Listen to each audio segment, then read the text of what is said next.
More American troops have arrived at the base in Puerto Rico. These forces could be deployed against the Venezuelan dictator at any moment, in line with U.S. President Trump's policy. The U.S. is to be strong and ready to strike if necessary. This will be the 65th year in a row, the 65th consecutive year that Congress has come together across the aisle and across two chambers to send the president a bill designed to sustain and strengthen the national defense. The Pentagon's budget calls for spending of $901 billion, significantly more than the defense spending of the next 5 countries combined, including China and Russia, America's biggest adversaries. U.S. President Donald Trump made no secret of his satisfaction with this decision. The National Defense Authorization Act will allow for the implementation of a policy of peace through strength, protection against internal and external threats, and the strengthening of the industrial defense base, while ending funding for wasteful and radical programs that undermine the war-fighting ethos of our nation's men and women in uniform. Huge sums of money are to be spent on modernizing land, sea, and air forces, but also on building superiority in cyberspace and developing artificial intelligence. It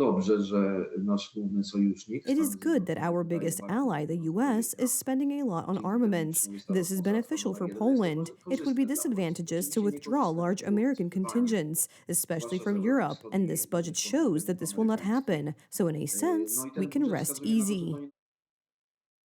This is because the provisions of the bill prevent the reduction of U.S. forces in Europe below 76,000 uniformed personnel for more than 45 days. After this period, the head of the Pentagon must convince Congress of the validity of such a reduction. The new Pentagon budget bill also lists 4 Polish bases where American soldiers are currently stationed, namely Drawsko-Pomorskie, Powice, Łask, and Wrocław. The expansion of these bases will be financed from Polish funds, thanks to the commitment of the Polish side. Donald Trump's administration does not intend to withdraw its troops from our country, the American leader said in September. Jesteśmy zadowoleni z obecności amerykańskich żołnierzy w Polsce. Możemy ich nawet wysłać więcej, jeżeli Polska tego chce. Polska od dawna zabiegała o obecność naszych żołnierzy i oni tam zostaną. Jesteśmy na stałe związani z Polską. Poland allocates 5% of its GDP to defense and is a leader in Eastern Europe and across NATO's eastern flank.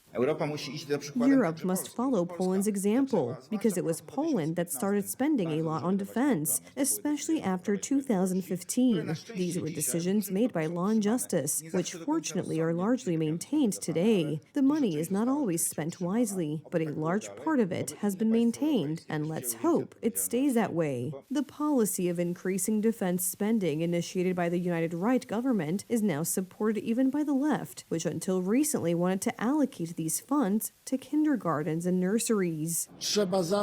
We must always think about kindergartens and nurseries, but we need to have them, not have them demolished. Therefore, we simply have to defend ourselves. Expenditures from the Polish budget for Polish bases where Americans are currently stationed are expected to amount to 2 billion zloty, but politicians say that this is money well spent. In Jasionka, the Americans stationed there spent the money they received from the state, which helped the local economy. The more people who come and spend money here, the better. The modernized and expanded Polish bases are also to serve as warehouses for American and NATO troops in the event of a possible conflict in our part of Europe.